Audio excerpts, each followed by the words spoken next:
every situation accordingly, stepping into characters.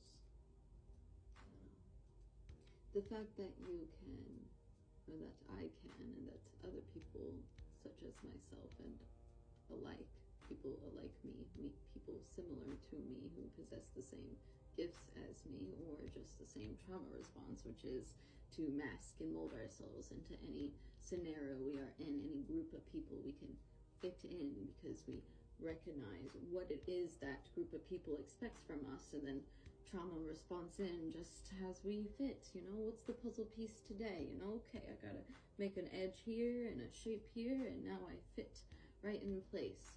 Nobody could tell that I don't belong here. And now I transform, and I can, it's almost a liquid that can fit in any glass. You know, there's glasses, and they're all different shapes and sizes, right? And you have this one big glass with lots of water, and you have all these other different shapes of glasses, and you put the water in each glass, and you see that it just fills it to the top, each one to the rim. No matter the shape of the glass, that's me. I can mold myself into anything that the people want me to be. It's exhausting. And I found that it's not always beneficial for my sanity and health to fit myself in a place that I'm not actually meant to be. So I've learned that in times of crisis, sometimes I do need to mold myself to fit in, and other times it's important to stand out. And when is it necessary to blend, and when is it necessary to, you know, be flashy and showy?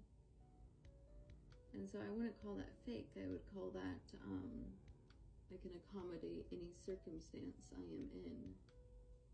So it's my challenge to you to be your true authentic self in any room you walk in, while learning how to blend and get along with everyone, even if they're not seemingly your people. How can you show the parts of yourself that you become their kind of people? And if those people are not the people you want to align your energy to, then you don't have to try to fit in their box, their mold. But you can still learn to blend while remaining true to who you are. This is a very delicate process, and it's taken me many years to understand that I don't have to fake it. I don't have to hide it.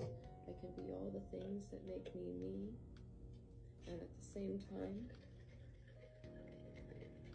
I can fit into the room. It's almost a powerhouse move, because they know I'm not someone who usually is here, but while I'm here, I'm gonna make the best of it. Fit in as if I'm meant to be here, because anywhere I go, I was meant to be.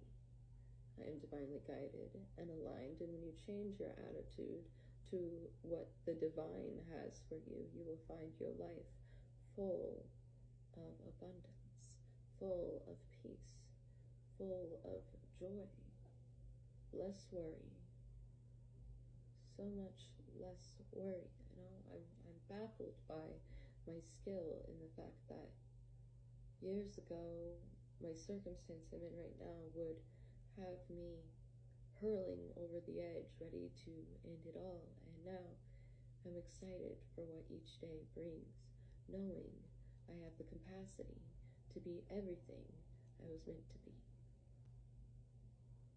Good morning, Earthlings. Stay tuned. On this paper, it says, don't be afraid to act a role to protect yourself. That statement alone had me go on another rant. So check that one out, because it's about distinguishing between acting and playing your part and being the character that you need to play in the game that you need to win, versus putting on a front and concealing the parts of you that no one would really like and or would be disapproving of, or the parts of you that people might actually even be like, hey, you need to alter that, because that is not nice. You're not being a good, kind human being. And so if you're hiding your darker parts of yourself, to fit into your group of people, and they think you're all of these goody things, and then behind closed doors you're something else. That is not the same as someone like me protecting myself from those who would see my true authentic self and want to use that against me or gaslight me for just being me. There is a difference. Learn to distinguish the two. Interested in more of what I have to say there, you can check out the next video. So don't be afraid to act a role to protect yourself, because certain situations are only a time and a place.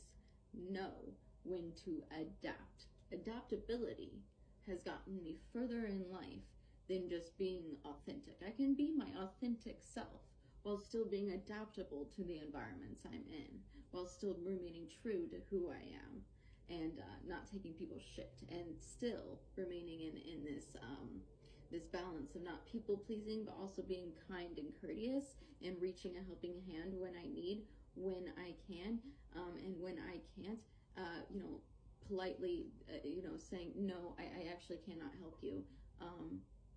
Perhaps maybe this person can help you.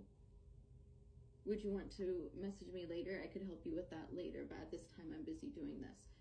Learning to not be a people pleaser, which it goes into that fawn response. And all of these things that are rooted in psychology are very much tied with spirituality. They are a equal balance. So the next word she says is balance. Balance plays a big role in the spiritual warfare. Everyone can't or just don't know how to balance people and or situation, running game, underlined, or just telling someone you just can't make a situation sweet or make something sound or look good, but don't really stand or be for about the situation. Everyone ain't real, and people will get upset with you, with me, because they can't understand how you do the lifestyle that you do. Envy your whole life because they wish they could do the things you do. Preach it, girl. I'm loving her. Oh, gotta meet her one day. I'm not reaching out yet. I'm going to post the rest of her series. She lives in Kansas City, and I know my God has perfect timing in meeting the people that I need to meet in the right circumstance, and so I think this woman will run into me. I don't need to message her. Our energies will collide.